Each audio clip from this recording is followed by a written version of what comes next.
माझ्या मांडणीचा जो विषय आहे समग्रतेचे द्वंद्व, भांडवलशाही, वसाहतवाद, जाती संदर्भात काही ऐतिहासिक निरीक्षणे. आणि माझ्या मांडणीचे 2 टप्पे असणार आहेत. एक पहिलं डॉक्टर गेल ऑमेटॉनचे योगदान आणि चर्चेसाठी काही मुद्दे असं असेल. आणि त्याच्यानंतरचा जो माझ्या मांडणीतला दुसरा मुद्दा असेल की जो जे काही ऐतिहासिक निरीक्षणे आहेत त्या संदर्भात मी काही बोलणार आहे. एक, आपल्या सगळ्यांना माहिती आहे की आधुनिक महाराष्ट्राच्या अभ्यासकांमध्ये गेल ऑमेट यांचं नाव प्रामुख्याने घेतलं जातं. गेल ऑमेट सोबत अजूनही काही लोक आहेत की ज्या लोकांनी महाराष्ट्राच्या वैचारिक आणि सैद्धांतिक इतिहासाला एक वेगळी दिशा दिली आणि त्याच्यामध्ये खूप मोठ्या पद्धतीने आमूलाग्र बदल करून आणलेला दिसतो. एल्नर जेलेट्स, रोझलिन ओहेलन आणि गेल ऑमेट या 3, म्हणजे त्यांना आता परदेशी नाही म्हणतायत, या 3 जागतिक अभ्यासक विदुषींचा आधुनिक महाराष्ट्राच्या एकूणच वैचारिक पाया भरण्यामध्ये खूप मोठं काम आहे. आणि आज आपण डॉक्टर गेल ऑमेट यांच्या योगदानाविषयी बोलत आहोत. तर माझा पहिला त्याच्यातला एक टप्पा जो आहे सैद्धांतिक, ऐतिहासिक आणि अभ्यासकीय योगदान, असं गेल ऑमेट यांचं राहिलेलं आहे. आता हे करत असताना गेल ऑमेट यांचा अभ्यासाचा जो विषय राहिला प्रामुख्याने PhD साठीचा, तो 19व्या शतक आणि अर्ली 20वे शतक. आता हे करत असताना मला एक प्रामुख्याने वाटतंय की गेल ऑमेट यांच्या आधी सत्यशोधक समाजावर महाराष्ट्रातल्या काही लोकांनी लिहिलेलं आहे, जसं की मागो माळी असेल, गजमल माळी असेल, याही लोकांनी लिहिलंय. पण गेल ऑमेट यांची जी मांडणी आहे ती खूप गंभीर पद्धतीने आपल्याला दिसतंय. तर ही गंभीर तात्विक मांडणी आणि सैद्धांतिक मांडणी करण्यामागची जी काही कारणं आहेत तिची चर्चा केल्याशिवाय आपण गेल ऑमेट एवढं सैद्धांतिक आणि ऐतिहासिक मांडणी का करू शकल्यात हे कळणार नाही. 3 गोष्टी आहेत, म्हणजे 4A मी ज्याला म्हणतोय: ऍक्सेसिबल, अवेलेबल, अफोर्डेबल आणि अकॅडमिक ट्रेनिंग. या 4ही गोष्टी गेल ऑमेट यांना आपल्याला दिसतात, त्यांच्या मांडणीमध्ये त्यांना उपलब्ध झाल्या. त्यामुळे गेल ऑमेट एवढ्या खोलात जाऊन मांडणी करू शकला. त्याच्या आधीचे जे 19व्या शतकाविषयी जे अभ्यास करणारी जी लोक आहेत, एकतर अकॅडमिक ट्रेनिंग जी असावी लागते, रिगरस अकॅडमिक ट्रेनिंग तुम्हाला असल्याशिवाय तुम्हाला खूप खोलातल्या सूक्ष्म, ज्याला डीप डिस्क्रिप्शन आपण असं म्हणतो, ते बघता येत नाही. ती ट्रेनिंग गेल ऑमेट यांना होती, त्याच्यामुळे त्या खूप खोलात वेगवेगळे द्वंद्व आणि धागेदोरे 19व्या आणि 20व्या शतकातल्या तर शोधू शकल्या. वरचे 3 ऍक्सेसिबल, अवेलेबल आणि अफोर्डेबल या गोष्टी खूप महत्वाच्या ठरतात. विशेषतः महाराष्ट्रातनं तुम्ही शोषित वंचित समाजामधनं ज्यावेळेस तुम्ही अभ्यासक म्हणून उभे राहता तर त्या लोकांसाठी तर या गोष्टी खूप जास्त महत्वाच्या आहेत. कारण की अनेक वेळा अख्खं आयुष्य तुम्हाला स्थिर होण्यातच जात आहे, तर संशोधन करण्यासाठी वेळच मिळत नाही. तर त्याच्यामुळे तो सगळा संघर्ष स्थिर होण्यामध्ये जातोय. स्थिर झालंय तर पुन्हा एक आहे की तुम्हाला अवेलेबल होईल का, साधनं उपलब्ध होतील का, अफोर्डेबल आहेत का. म्हणजे तुम्ही जर नॅशनल आर्काइव्हला जर गेला, तिथे राहण्यापासून तुमचा प्रश्न असतो. तुम्ही पुणे विद्यापीठामध्ये असाल किंवा स्टेट युनिव्हर्सिटी औरंगाबाद किंवा जळगाव इथे असाल तर तुम्हाला तेवढी फेलोशिपही मिळत नाही स्वतःच्या आजही. तर त्याच्यातून तुम्ही शिक्षण घेत असतात. तशा काळी आपण कशा पद्धतीने अफोर्डेबल करू शकतो अनेक गोष्टी या आपल्याला दिसतात. या 4A जे आहेत यांची आपल्याला गांभीर्याने चर्चा केल्याशिवाय गेल ऑमेट यांचं योगदान कळत नाही. दुसरा जो मुद्दा आहे सगळ्यात महत्वाचा, म्हणजे त्यांच्या वैचारिक मांडणीची, सैद्धांतिक मांडणीची त्यांनी जी चर्चा केलेली, cultural revolt in colonial society, या संदर्भात मी काही बोलणार आहे थोडं. म्हणजे गेल ऑमेट ओळखले जातात आपल्याला त्या लँडमार्क पुस्तकासाठी. पण महाराष्ट्रातल्या वैचारिक एक दुर्दैव आहे, म्हणजे महाराष्ट्राच्या संदर्भात भाष्य करणार हे पुस्तक मराठीत यायला 20 वर्ष लागलीत. आणि हा 20 वर्षाचा जो काळ आहे, या 20 वर्षाच्या काळामध्ये खूप पुलाखालनं पाणी निघून गेले. म्हणजे जे गेल ऑमेट यांना 1975ला जे म्हणायचं होतं ते महाराष्ट्रीयन लोकांना, सर्वसामान्य लोकांना कळायला 1995 लागले. आणि आजही अनेक लोकांना ते मराठीमध्ये ते पुस्तकही उपलब्ध नाही. इंग्रजीचा पुन्हा एक वेगळा शोषित वंचित समाजामध्ये जो एक भयगंड आहे, त्याच्यानं मुळात इंग्रजी पुस्तक वाचलं जात नाही. मी MA ला असेपर्यंत गेल ऑमेट यांचं पुस्तक वाचलेलं नव्हतं. ज्यावेळेस वाचलंय तर त्यावेळेस शॉक झालं की बाबा कशी मांडणी या बाईने केलेली आहे. हा सगळ्यात महत्वाचा मला मुद्दा वाटतो. दुसरा एक, मराठी भाषांतर करत असताना पुन्हा एक घोडचूक झाली, मी तिला एक ऐतिहासिक घोडचूक म्हणेल. आणि त्यांनी खूप पुन्हा महाराष्ट्राचं वैचारिक सगळी जी प्रकल्पता जी वाढणार होती ती ढासळली. कारण की काय केलंय, त्याचं मराठी भाषांतर करताना ते गंभीर सैद्धांतिक थेरॉटिकल मांडणी करणारे जे 3 पहिले प्रकरण आहेत तीच गायब झाली. म्हणजे मग जो सगळी संहिता आहे पुढची ती संदर्भहीन संहिता आहे. म्हणजे पुढची संहिता जर तुम्हाला पुढची 4 नंबरच्या प्रकरणापासून ज्याला मराठी भाषांतरित पुस्तकामध्ये पहिलं प्रकरण म्हटलं गेलेलं आहे ते जर वाचायचं असेल तर आधीचे 3 प्रकरणं वाचावीच लागतात. त्याच्याशिवाय गेल ओमेट यांना नेमकं काय म्हणायचंय हे आपल्याला कळतच नाही. आणि मग फक्त ते फॅक्ट घटित बाबा गेल ओमेट यांनी खूप सारं संशोधन केले, लोकांना भेटल्यात आणि मग काही उभं केलंय हे आपल्याला फक्त कळतंय. ब्राह्मणेतर पक्षामध्ये एवढी लोक होती तेवढी लोक होती, पण नेमकं काय घडलंय त्याची पहिली मांडणी त्यांनी 3 प्रकरणांमध्ये केली आणि मराठीमध्ये ते गाळा झाले. म्हणजे ते आलेच नाही. आता ज्यांनी भाषांतर केलंय त्या भाषांतरामध्ये दिघींनी त्यांच्या तब्येतीची कारणं अनेक कारणं सांगितलेत. पुन्हा ते काही प्रोफेशनल अकॅडमिशियन नव्हते, पैशांचा अशा अनेक मुद्दे असू शकतात. पण ते असले तरी ते पूर्ण मराठीत पुस्तक यायला होतं अशीच माझी इच्छा आहे. आता त्याच्यातला पुन्हा एक महत्वाचा जो मुद्दा मला वाटतोय की हे जी 3 प्रकरणं ती काय, म्हणजे हे 3 प्रकरणं म्हणजे माझा जो विषय आहे म्हणजे भांडवलशाही, वसाहतवाद आणि जात या 3 प्रकरणांमध्ये गेल ओमेट या 3 मुद्द्यांना भिडतात. म्हणजे भांडवलशाहीशी भिडतात, वसाहतवादाशी भिडतात आणि जात या विषयाला त्यांनी सैद्धांतिक पातळीवर चर्चा केलेली आणि ती वेगवेगळ्या अंगाने म्हणजे कल्चरल पद्धतीनं, पॉलिटिकल आणि इकॉनॉमिक पद्धतीने जातीकडे त्या पाहतात. वसाहतवाद आणि भांडवलशाही याचा कसा संबंध आहे ते सांगतात. आणि मग आपल्याला त्या सगळ्या वासाहतिक समाजामध्ये फुले आणि सत्यशोधक समाज नावाची जी एक चळवळ आहे ती कशी उभी राहते हे आपल्याला त्याच्यातनं कळतं. आता याच्यामध्ये पुन्हा 1-2-3 महत्वाची जी मुद्दे आहेत की सत्यशोधक समाजावरचं त्यांचं कल्चरल रिव्होल्ट आणि कॉलोनियल सोसायटी ते पुस्तक आल्यानंतर आंबेडकरी चळवळी संदर्भात, आंबेडकरांच्या बायोग्राफी संदर्भात म्हणजे बायोग्राफिकल स्केच संदर्भात त्यांनी वेगवेगळी मांडणी केली. आणि ती मांडणी करत असताना सुद्धा गेल ओमेट वासाहतिक जी छत्रछाया आहे, वासाहतिक समाज जो आहे त्या समाजाचा धागा सोडत नाही. म्हणजे वासाहतिक समाज निर्माण झाला, त्याच्यामध्ये अनेक गोष्टी झाल्या, तेव्हा आंबेडकर नावाचं एक व्यक्तित्व जन्माला येत आहे. मग त्यांची सगळी जी चळवळ दिसते की त्याच्यामध्ये आपल्याला तुम्ही Dalit and democratic revolution in India हे पुस्तक बघितलं किंवा दलित इन कोकण ते बघितलं तर त्या सगळ्या आंदोलनांमध्ये किंवा आंबेडकरांच्या बायोग्राफीमध्ये सुरुवातीच्या स्टेजमध्ये आर्मीमध्ये गेलेले महार बटालियनचे लोक असतील, रेल्वे कामगार असतील, अशी सगळी लोक कशा पद्धतीने मोठ्या प्रमाणात सहभागी होत होतात याचं सगळं सविस्तर वर्णन गेल ओमेट आपल्याला देताना दिसतात. आता हे जातीची चर्चा करतायत आणि वसाहती संदर्भात करतायत, म्हणून जात आणि वसाहतवाद याचा काय संबंध राहिलेला आहे. आता पुन्हा म्हणजे याच्यात मी अनेक कार्ड्स बनवलेली ती सगळी मला त्या कोटेशन सांगता येणार गेल ओमेटच्या पुस्तकातली.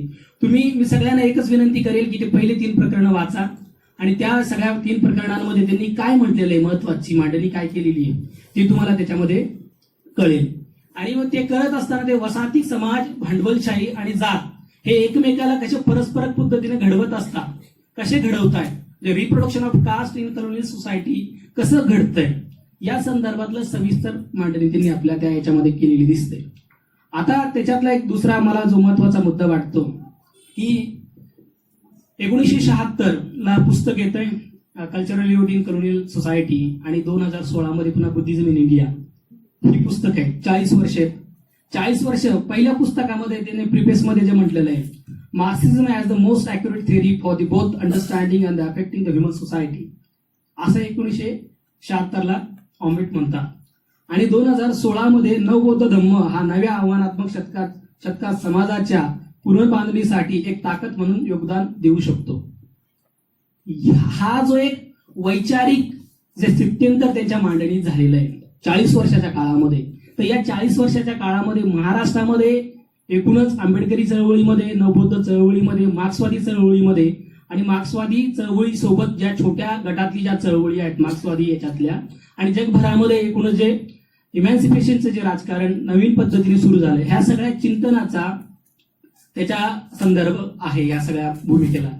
आता इथे काही मतभेद होण्याची दाट शक्यता आहे की असं म्हणजे 40 वर्षामध्ये ही भूमिका झाली, कारण की जे पुस्तक येतंय आणि ते पुस्तक 40 वर्षानंतर येते म्हणजे आयुष्याच्या सुरुवातीला गेल ओमेट मार्क्सिझमविषयी काहीतरी गंभीर प्रतिपादन करतायत आणि आयुष्याच्या शेवटी त्यांच्या अकॅडमिक लाईफच्या खूप शेवटचं पुस्तक असं कदाचित मला माहित नाही पुढे आले आहे. अच्छा, तर त्या पुस्तकामध्ये त्या अशा पद्धतीने मांडणी करतात. तर हे जे एक सैद्धांतिक जे ते स्थित्यंतर झालेलं आहे, याचा तुम्हा सगळ्यांना जे मार्क्सवादी असतील, आंबेडकरी चळवळीतले लोक असतील, किंवा ज्यांना मुक्तिदायी राजकारणाची आणि अभ्यासाविषयीची एक आस्था, या सगळ्या लोकांना भिडावं लागेल. त्याशिवाय आपल्याला हा पेच प्रसंग, त्यांच्या भूमिकेतला हा बदल कळून येणार नाही. इथे मी त्यांचे जे वैचारिक योगदान आणि चर्चेसाठी जे काही जे मुद्दे आहेत त्या संदर्भात थांबतो. पुढचा एक माझी जी ऐतिहासिक निरीक्षणांच्या संदर्भातली जी एक मी चर्चा करणार आहे ती, हे करत असताना मी काही गोष्टींच्या अजून पुन्हा याच्यामध्ये हे करत असताना गेल ऑमेटेंची ऐतिहासिक निरीक्षणांची संदर्भात चर्चा करत असताना काही गोष्टी मी ज्या बघितल्या त्या तुम्ही सगळ्या लोकांनी ते बॅकग्राऊंड आपल्याला माहिती असल्याशिवाय पुढे जाता येणार नाही. रवींद्र कुमार यांचे दोन महत्वाचे लेख, एक the new peasant in Maharashtra, त्याच्यानंतर the new Brahmin in the Maharashtra, हे दोन महत्वाचे लेख आहेत. त्याच्यानंतर सुनील सेन जे किसान सभेचे पूर्व कार्यकर्ते, त्यानंतर ऍग्रिकल्चर हिस्टॉरियन झाले, त्यांनी ॲग्रियन रिलेशन इन इंडिया, त्याच्यानंतर 2 मार्क्स रशियन अभ्यासक आहेत Kotovsky, agrarian relation in the Maharashtra in late 19th and early 20th century, त्याच्यानंतर Pavlov economic changes in the Maharashtra town in the second half of the 19th century, आणि त्याच्यानंतर Hiroshi Fukazawa या Japanese अभ्यासकांनी the medieval Deccan peasant social system and the states, या सगळ्या मांडणीची आपल्याला चर्चा केल्याशिवाय गेल ऑमेट यांना भेटता येत नाही. आणि महाराष्ट्रामध्ये जो एक महाराष्ट्रातलं जे म्हणजे 19व्या शतकातला आणि अर्ली सुरुवातीच्या 20व्या शतकातला जो महाराष्ट्र घडला तो आपल्याला समजून घेता येत नाही. कारण की आता आपल्याला आधुनिक भारतात समजून घेण्यासाठीचे जे पुस्तकं आहेत त्या पुस्तकांमध्ये बहुतेक वेळा या मुद्द्यांना खूप सिरियसली भिडलं जात नाही. आणि त्याच्यामुळे बहुतेक वेळा फुल्यांना आपण राजकीय सुधारक, सामाजिक सुधारक, आंबेडकरांना सामाजिक सुधारक, टिळकांना एक वेगळ्या प्रकार राजकीय असंतोषक आणि त्यांच्या म्हणजे शेतीच्या संदर्भात काय भूमिका या चर्चा आपण करताना आपण दिसत नाही. तर गेल ऑमेट यांच्या मांडणीमध्ये त्या सगळ्या चर्चा येतात. आणि गेल ऑमेटनी या सगळ्या लोकांची कोटेशन घेतलेली आहे, त्यांच्याशी मतभेद व्यक्त केलेले आहेत. रवींद्र कुमार यांच्याशी त्यांनी मतभेद व्यक्त केले, त्यांनी पावलो आणि कोटोवस्की यांना कोट केलेले आहे. त्यांच्या मांडणीवर ते काहीतरी पुन्हा नवीन मांडणी करताना दिसत आहे. म्हणून डिरेक्टली गेल ऑमेट यांना आपण समजून घेत असताना या लोकांना जर बघितलं नाही तर आपल्याला त्या मुळापर्यंत जाता येत नाही.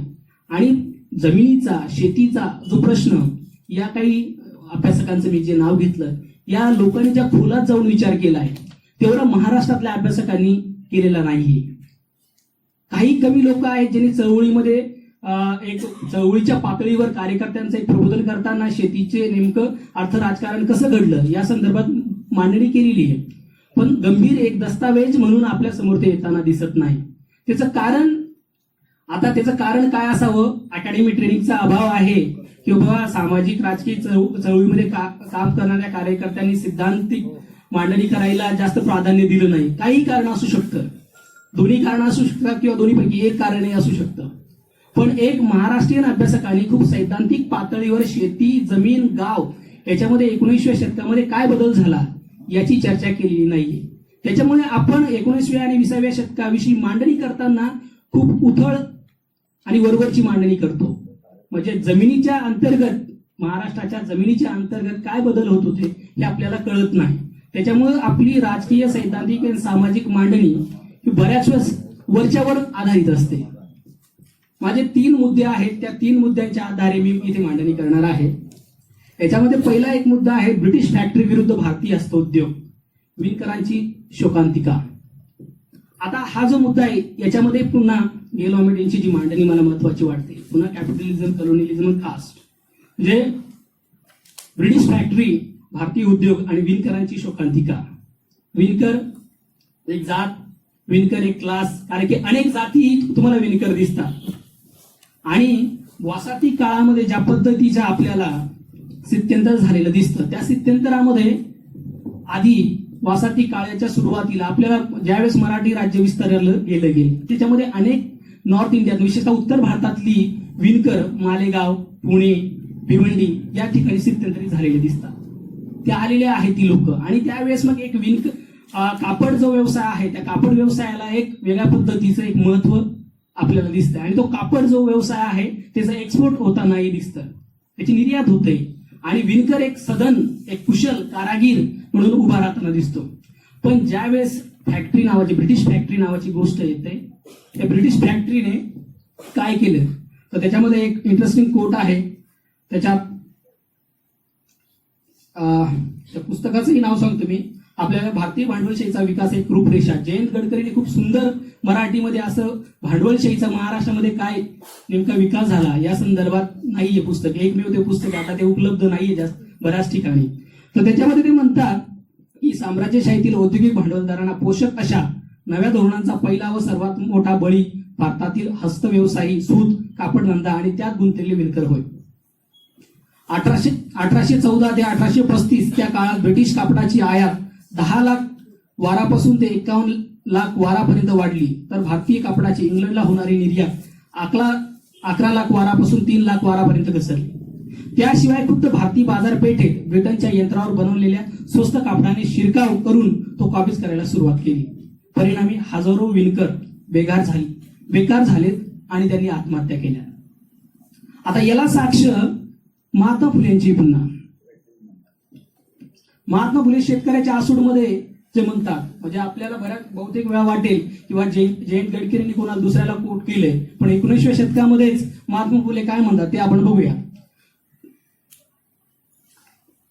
त्यांनी आता साळी, कोष्टी, स्वागर, लोहर, सुतार वगैरे कसबी लोकांच्या कारखान्यात त्यांच्या हाताखाली किरकोळ काम करून आपली पोट भरावी, तर इंग्लंडातील कारगिल लोकांना रुचीच्या दारू बाटल्या, पाव बिस्किटे, हलवे, लोणची, लहान मोठ्या सुया, दाबण, चालू, काताऱ्या, शिवण्याची यंत्र, भाते, शेगड्या, रंगीबेरंगी बिलोरी सामान वस्तू, दोरे, कापड, शाली, हातमोजे, पायमोजे, टोप्या, काठ्या, छत्र्या, पितळ, तांबे, लोखंडी पत्रे, कुलूप, किल्ल्या, डांबरी, कोळसे, तऱ्हेतऱ्हेच्या गाड्या, हासनिसे, फुगरे, लगाम, शेवटी पायपस यंत्राद्वारे तेथे तयार करून येथे आणून स्वस्त विकू लागल्यामुळे येथील एकंदर सर्व मालास मंदी पडल्या कारणाने येथील कोष्टी, साळी, जुलई, म्हणजे जुलायाला त्यांनी जुलई म्हटलेले आहे, जुलई, मोमीन इतके कंगाल झाले आहेत की त्यापैकी कित्येक विणकर लोक अतिशय मंदीचे दिवसात उपाशी मरू लागल्यामुळे अभ्रुस्तव कधी कधी चोरी करून आपला निर्वाह डाळीच्या चुनीवर, कित्येक पद्मसाळी घरातील दातांशी दात लावून बसलेल्या बायका पोरांची स्थिती पाहणीशी झाली. म्हणजे संध्याकाळी निसंग घेऊन 2-4 पैशाची उधार शिंदी पिऊन बेशुद्ध झाल्याबरोबर घरात जाऊन मुर्द्यासारखे पडतात.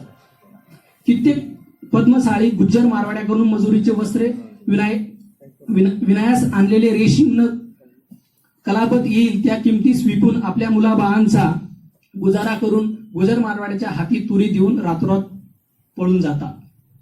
तर याच्यामध्ये महात्मा फुलेंनी या सगळ्या विविंग ज्या कम्युनिटीज आहेत, म्हणजे आर्टिझान ज्या कम्युनिटीज आहेत, त्या आर्टिझान कम्युनिटी ज्या समूह कारागीर, कुशल जे कारागीर आहेत त्या जाती आहेत. आपल्याकडे पुन्हा कारागीर जाती आहेत. बेसिकली या सगळ्या जातींचं इथे जे फॅक्टरी, जी ब्रिटिश फॅक्टरी आली तिने काय केले नेमकं, आणि मग या लोकांनी, बऱ्याच लोकांनी आत्महत्या केलेल्या दिसतात. पुढच्या काळामध्ये मग असं पण आपल्याला दिसलेलं आहे की याच्यातले अनेक जी लोक आहेत, जी लोक कुशल कारागीर आहेत, ते शेतमजूर बनलेली आहेत.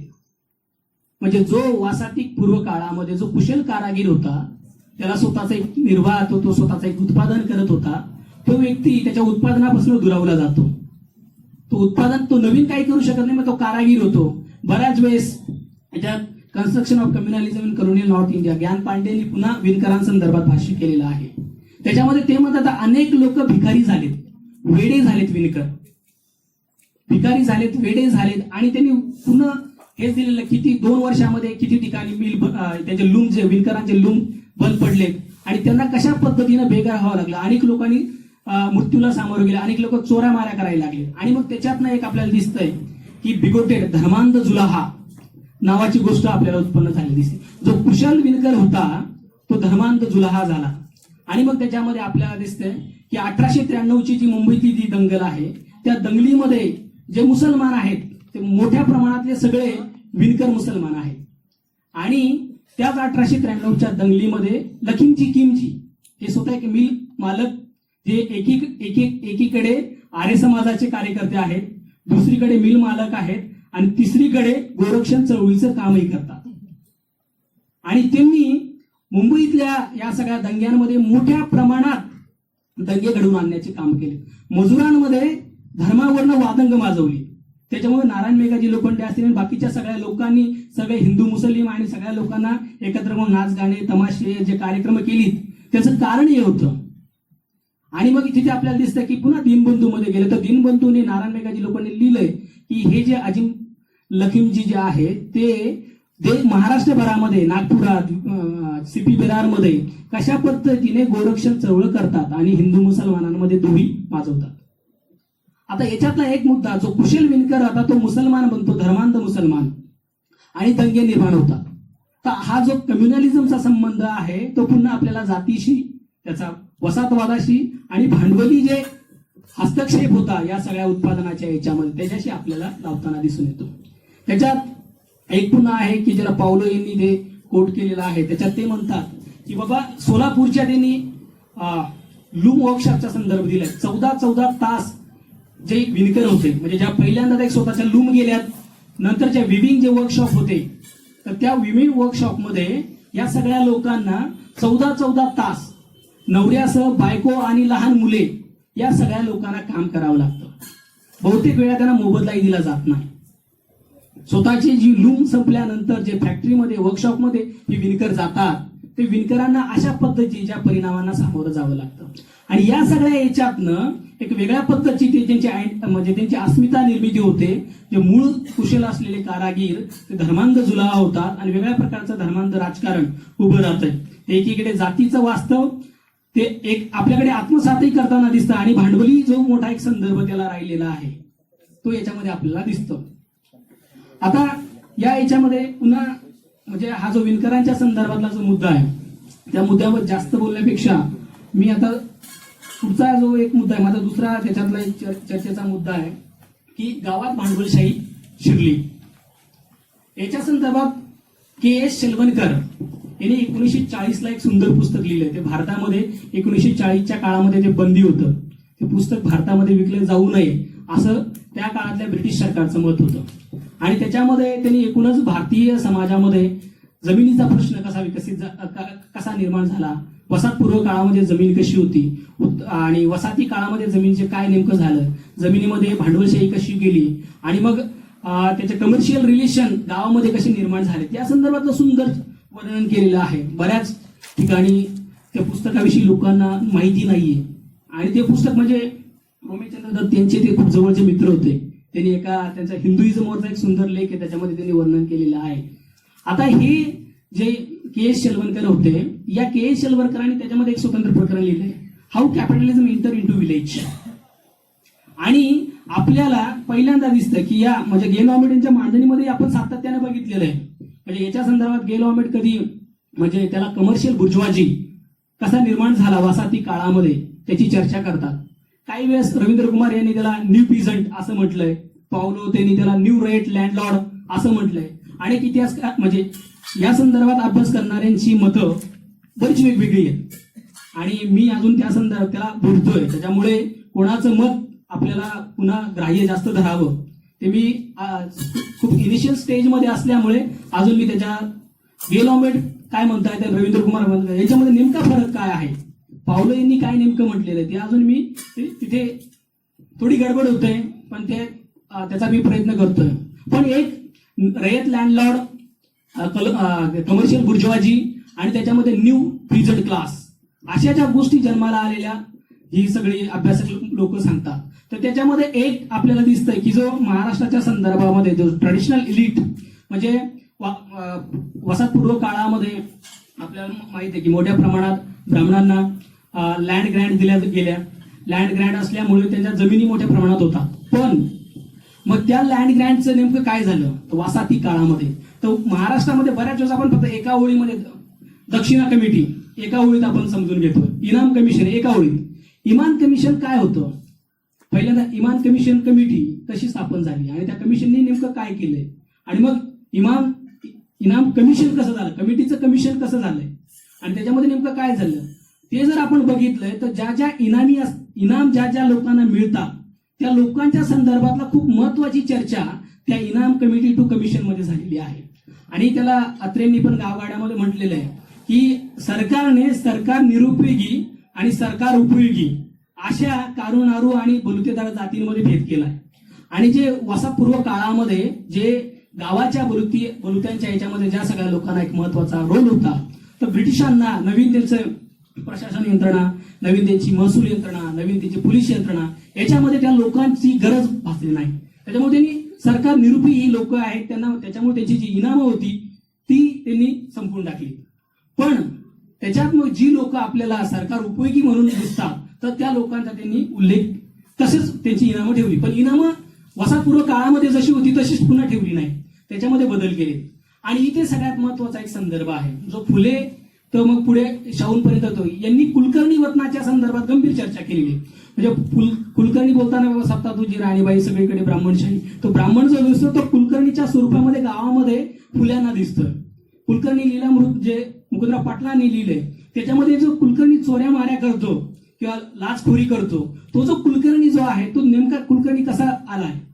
आणि नंतर मग आपल्याला शाहू महाराजांनी पुन्हा कुलकर्णी वतन खालसा केलं, ही पुन्हा चर्चा आहे. तर हे जे कुलकर्णी वतन हे फक्त नाव होतं का, हे फक्त टायटल होतं का, तर नाहीये. या कुलकर्णी वतनाच्या संदर्भात विद घाटेंनी खूप सुंदर वर्णन केलेलं आहे. किंवा 19व्या शतकामध्ये महाराष्ट्र नेमका कसा बदलला, नेमकं काय झालं, तर वसाहत पूर्व काळामध्ये कुलकर्णी हा गावाला बांधील व्यक्ती होता. म्हणजे याच्या अर्थामध्ये याच्यात पुन्हा इथे खूप अस्पष्ट रेषा आहे, कारण की म्हणजे खूप काही ते चांगलं नाते संबंध होतं असं नाहीये. पण तो गावाला बांधील होता आणि तो पाटलाला म्हणजे जबाबदेही होता. कुलकर्णी हे जे सगळे इनाम कमिशनच्या संदर्भात नंतर जे बदल झाले त्याच्यात कुलकर्णी हा पाटलाला जबाबदेही राहिला नाही. तो सगळ्या रेव्हेन्यू कलेक्शनच्या तो सरकारला जबाबदेही राहिला. तो सरकारकडनं पगार घेत होता, त्याच्यामुळे तो सरकारला बांधील होता. तो पाटील गाव या संदर्भात त्याचं काही महत्व तो तसं राहत नाही. त्याच्यामुळे तो गावातल्या लोकांना लुबाडलं, गावातल्या लोकांना फसवलं, त्याच्यामुळे गावाशी आपण तसे काही डिरेक्टली बांधील नाहीये. याची त्याला ती जाणीव आहे. वसाहतपूर्व काळामध्ये आपल्याला असं दिसत नाही. आणि मग म्हणून मोठ्या प्रमाणात फुल्यांपासून तर शाहू महाराजांपर्यंत कुलकर्णी वतनाच्या संदर्भात एक खूप सिरियसली एक विरोध झालेला दिसतो. आणि पुढे आपल्याला पुन्हा एक ह्या संदर्भात एक चर्चा बघावी लागेल की बाबासाहेब आंबेडकरांचा जो पुन्हा मुद्दा आहे, म्हणजे बहुतेक वेळा बाबासाहेब आंबेडकरांची चर्चा करताना खोतीचं आंदोलन याची चर्चा वगळली जाते. म्हणजे महाडचा सत्याग्रह करत असताना चरीच्या सत्याग्रहाचं जे महत्व आहे, संपाचं जे महत्व आहे ते तर आम्ही सोबत जर चर्चा जर नाही केली. पण श्यामच्या आईचं क्रिटिक करताना मी खोती बंदीवरती आंबेडकरांनी जे म्हटलं आणि त्यातून आपण साने गुरुजी नावाचा इन्व्होक कसा केला गेला समाजवादी चौकटीमध्ये याच्याबद्दलचा चिकित्सक विचार केलेला आहे. म्हणजे खोतीबंदीचा प्रश्न खूप महत्वाचा होता हे मांडलंय. मी बघितलं नाही ते, म्हणजे एक्स्ट्रीमली सॉरी. आता या संदर्भात पुन्हा चर्चा करत असताना खोतीच्या संदर्भात खोती वसाहतपूर्व काळातली खोती आणि 1880 मध्ये जे बॉम्बे ऍक्ट झाला आणि त्यांनी नेमकं खोतीमध्ये जे बदल केले त्याची चर्चा आपल्याला करावी लागणार. कारण की त्यांनी 3 प्रकारचे तिथे गावं आपल्याला निर्माण केलेली दिसतात, ती आपल्याला आधी दिसत नाही. म्हणजे तुम्ही जर आपण खोबरेकरांचं कोकणचा सामाजिक आर्थिक इतिहास ही जर या पुस्तकाची जर बघितलं आणि त्यांनी जे खोती संदर्भातली जी चर्चा केलेली आहे तर ती खोती म्हणजे वसाहतपूर्व कोकणातली खोती आणि वसाहती कोकणातली खोती याच्यातही खूप मोठा बदल झालेला दिसतो.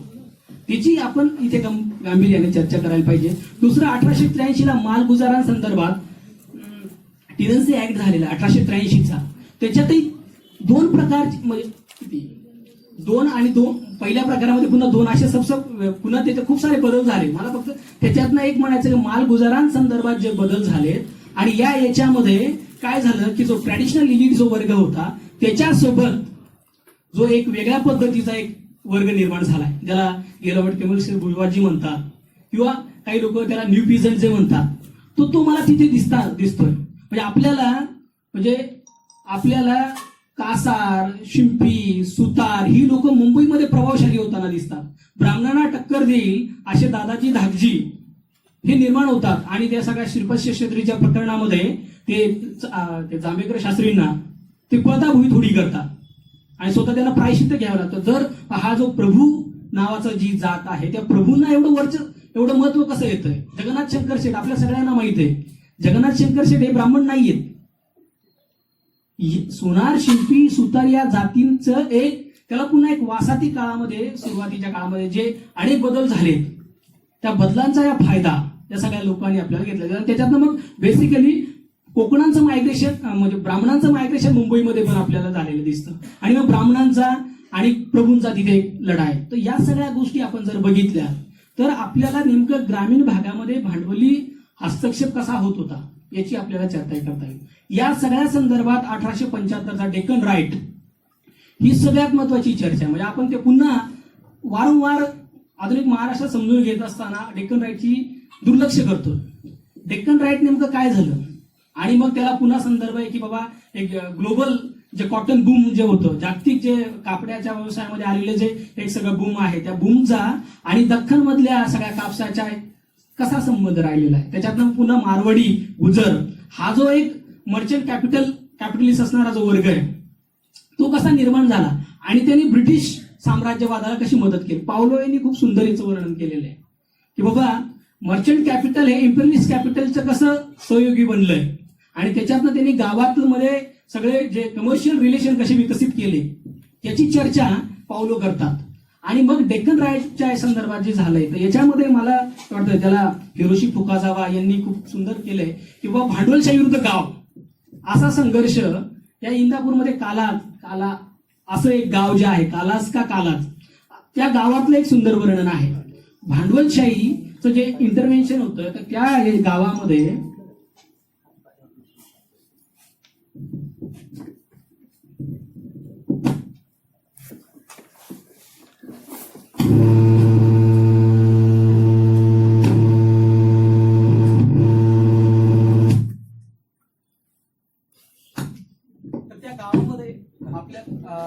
म्हणून जे गाव आहे आता त्या गावाचा या सगळ्या भांडवली इंटरव्हेन्शनशी संबंध आणि ते गाव म्हटलं की जात याचा संदर्भ आहेच.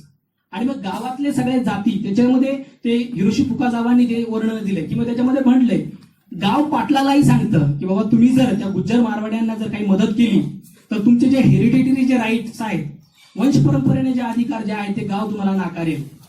ते पुन्हा बाकीच्या खूप गावातल्या लोकांना म्हणतात कुठलाही स्त्री आणि कुठलाही पुरुष जर गुज्जर आणि मारवाडी हे सगळे जे सावकार आहेत या सावकारांना जर मदत केली तर गावातले जे बलुते जे दारा आहेत त्याच्यामध्ये नावी, शिंपी, लोहार, सुतार यांतली कुठलीही सुविधा तुम्हाला मिळणार नाही.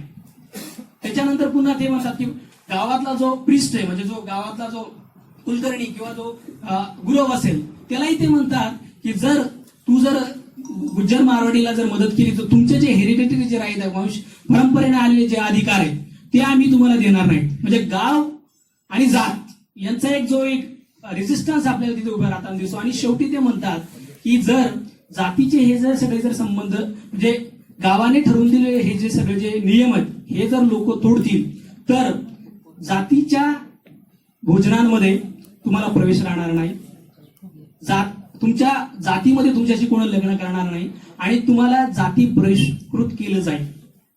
एका गावामधल्या लोकांनी जर असं केलंय तर गाव सांगतंय प्रत्येकांनाच, गाव सांगते की ते प्रत्येकाला सांगतंय की या पद्धतीनं तुम्ही असं वागायचंय, नाहीतर मग जातीच्या याच्यामध्ये तुम्हाला प्रवेश नाही आणि जाती अंतर्गत तुमच्याशी लग्न करणार. आणि आपण बघतोय की अर्ली मॉडर्न काळामध्ये म्हणजे आधुनिक काळामध्ये आणि वसापूर्व काळामध्ये जाती बहिष्कृत होणं हे मरणापेक्षा खतरनाक गोष्ट आहे. तुम्हाला जातीच्या बाहेर काढणं, एकदा तुम्हाला मारून टाकलं चालेल पण जातीच्या बाहेर काढणं हे सगळ्यात कठीण आहे. तर त्याच्यामुळे जातीच्या बाहेर आपल्याला नाही घालवलं गेलं पाहिजे म्हणून आपण जातीला चिटकायचंय. आणि या सगळ्या काळामध्ये आपल्याला दिसतं की लोक मग जातीला चिटकतात. पण हा जो त्याला मी फेल रेजिस्टन्स म्हणतो, गावाचा जो भांडवलशाही विरोधातला जो आहे संघर्ष या इंदापूर तालुक्यातल्या गावाचा, कारण की त्या गावाने विरोध केलाय. पण त्याच्या शेजारी जे अकोला गाव आहे त्या अकोला गावातल्या सगळ्या लोकांनी गुज्जर मारवाड्याला मदत केली. आणि हा एक पहिलं कारण आहे त्यांचा जो त्या कालास गावाचा जो विरोध होता तो याला व्हायला. दुसरं कारण होतं पोलिसांनी इंटरव्हेन्शन केले. ब्रिटिश जे पोलीस सिस्टीम होती तिने इंटरव्हेन्शन केलं आणि त्यांनी सांगितलंय तुम्ही जर असं केलं तर आम्ही तुम्हाला सगळ्यांना कोर्टात देऊ. आणि मग आपल्याला दिसतंय की गावाला तो एक गाव भांडवलशाही इंटरव्हेन्शनला जे विरोध करताना दिसत होतंय त्याला ब्रिटिश ऍडमिनिस्ट्रेशन आणि भांडवलशाहीने इतर जे काही गोष्टी इतर गावांमध्ये उभ्या केल्या, जे संबंध उभे केले, त्यांनी आपल्याला तो सगळा यांचा विरोध मोडून काढलेला दिसतो. याच्यातलं एकच, वासाती काळामध्ये गाव स्वतंत्र राहू शकत नव्हतं. एवढ्या मोठ्या पद्धतीनं भांडवली वासाती पेनिट्रेशन झपाट्याने होत होतं. त्याच्यामुळे गाव असं स्वायत्त राहणार नाही, अशीच आपली परिस्थिती असते दिसते. याच्या संदर्भात मग जे डेक्कन रिलीफ ऍक्ट पुढच्या काळामध्ये आला, त्याची खूप सुंदर वर्णनं त्या काळामध्ये केली. काय कुठली कारणं होती, लोकांनी काय केलं, लोकांनी सावकारांची नाकं कापली. नाक कापणं याचा आपण बऱ्याच नाक कापलंय का, तो पुन्हा इज्जतीचेच त्याचा संबंध आहे. म्हणजे आपलं नाक कापलं जाणं म्हणजे आपली इज्जत जाणं. आणि मग सावकारांची नाकं ज्यावेळेस कुळांनी ज्यावेळेस कापली, त्याला एक सिम्बॉलिकली एक वेगळा अर्थ आहे या कॉन्टॅक्टमध्ये, रेजिस्टन्सच्या अर्थाने. ही चर्चा मी इथे थांबवतो. शेवटचा माझा जो मुद्दा आहे त्याच्यातला, गांधी हत्या आणि सामाजिक असंतोष, भौतिक संदर्भ. याची पुन्हा चर्चा करताना गांधी हत्येची संदर्भात बऱ्याच वेळेस महाराष्ट्रामध्ये गांधी हत्येच्या संदर्भात मौन पाळलं जातं. गांधी हत्येनंतर जे काही घडलं त्याच्या संदर्भात मौन पाळलं जातं. आणि काही ज्या लोकांनी लिहिले, विशेषतः नरहर कुरुंदकरांनी ब्राह्मणेतरांना झोडपून काढणारं लिहिलंय. त्याच्यामध्ये ब्राह्मणेतरांना काय नैतिक अधिकार होता, गुंड सगळी अशी तशी सगळे खूप पातळीवरची त्यांनी टीका टिप्पणी केलेली आहे. पण ते खूप म्हणजे ओव्हर सिम्प्लिफिकेशन त्यांनी त्या सगळ्या गोष्टीचं केलं कुरुंदकरांनी, असं मला वाटतंय. कारण की ती एक स्पॉन्टेनियस रिॲक्शन होती आणि त्याला किमान मागच्या 300-400 वर्षांचा एक घुसमत असलेला जो असंतोष आहे त्याची एक खूप मोठी पार्श्वभूमी आहे. याच्या निमित्तानं गांधी हत्या झाली आणि खूप मोठी जाळपोळही झाली. त्याच्यामध्ये पॅट्रिक मॉरिसन त्यांनी एक चांगला लेख लिहिला, त्याच्यामध्ये किती नुकसान झालं याची चर्चा केलेली आहे. पण मराठीमध्ये एक सह्याद्री नावाचं मासिक होतं, त्याच्यामध्ये धनंजयराव गाडगीळांनी चर्चा इनिशिएट केली, आता ब्राह्मणांनी काय करावे. आणि मग ती गर भेडे म्हणून नागपूरचे एक हिंदुत्वादी कार्यकर्ते होते, त्यांच्या चर्चेने ती संपली. म्हणजे त्यांनी या 6 लेखांमध्ये बऱ्याच म्हणजे आपल्या धनंजयराव गाडगीळांनी चर्चा करताना ब्राह्मणांचं कसं आर्थिक वर्चस्व होतं, ब्राह्मणांनी काय केलंय, त्याच्यामुळे खूप अपोलॉजेटिक म्हणजे खूपच नकारात्मक ते होते. तर त्यांनी म्हटलं आता ब्राह्मणांनी दुय्यमत्वच स्वीकारावं, आता पुढे जाऊ नये, त्याच्यामुळे ते चांगले कपडे घालतात, त्याच्यामुळे त्यांना बाकीचे लोक त्यांच्यावर हल्ला करतात, अशा पद्धतीनं खूप लिहिलंय. मग त्याच्यावर टीका 2 महादेवशास्त्री दिवेकर, जे कधी धर्ममंडळ कधी हिंदू महासभा अशा उड्या मारायचे, तर ते नेमकं गांधीवादी होते का हिंदुत्ववादी होते हेही स्पष्ट नाहीये. तर त्यांनी एक टीका केली. आणि हिंदूंचं संघटन कसं करायचं असं बोलताना ब्राह्मण महात्म्याविषयीच लिहितात दिवेकर. आणि मग जो सगळा भौतिक ज्याला संदर्भ आहे तो दिवेकर शास्त्रींच्या याच्यामध्ये येत नाही. सगळ्यात चांगली चर्चा खाडे नावाचे एक विद्वान होते, त्यांनी त्याच्यामध्ये केली. सगळ्यात महत्वाचा लेख त्याची चर्चा आहे जातीवादाची मीमांसा. आणि जातीवादाची मीमांसा ते करताना ते म्हणतात की ब्राह्मण गांधी हत्येनंतरचा जे हा जो सगळा संघर्ष आहे, याला जे तुम्ही म्हणताय ब्राह्मणेतर वादामुळे घडलं, ते मला हे खूप वरवरची गोष्ट आहे. ते म्हणजे याच्या खोलामध्ये गेला तुम्ही हॅव्स अँड हॅव नॉट्स यांचा हा संघर्ष आहे. आणि त्यांनी जे सांगताना ते म्हणताना ते काय म्हणतात की बाबा मजुरांनी कारखान्यांवर हल्ले केले, कारखाने काय तुम्ही कारखाने तुम्ही कारखान्यातले जे अवजार आहेत, जे हत्यार आहेत, काही जे असेल ते फोडलीत मजुरांनी. आणि हे आपण जर बघायला गेलं तर याची कारणं की या सगळ्या दक्षिण महाराष्ट्रामध्ये आपल्याला नंतर म्हणजे उत्तर पेशवाईच्या काळामध्ये पटवर्धन जे संस्थानं आहेत, त्या पटवर्धन संस्थानाची 8 संस्थानं झाली. त्या 8 संस्थानांमध्ये जमिनी मोठ्या प्रमाणात ब्राह्मणांना दिसतात आणि त्याच्यामुळे एक जो सत्ता संबंध निर्माण झालाय. पुढच्या काळामध्ये सत्यशोधक समाजातल्या लोकांनी मोठ्या पद्धतीने शेतकऱ्यांचं आंदोलन या सगळ्या सातारा आणि दक्षिण महाराष्ट्रामध्ये केलेलं दिसतं. इथे वेळेच्या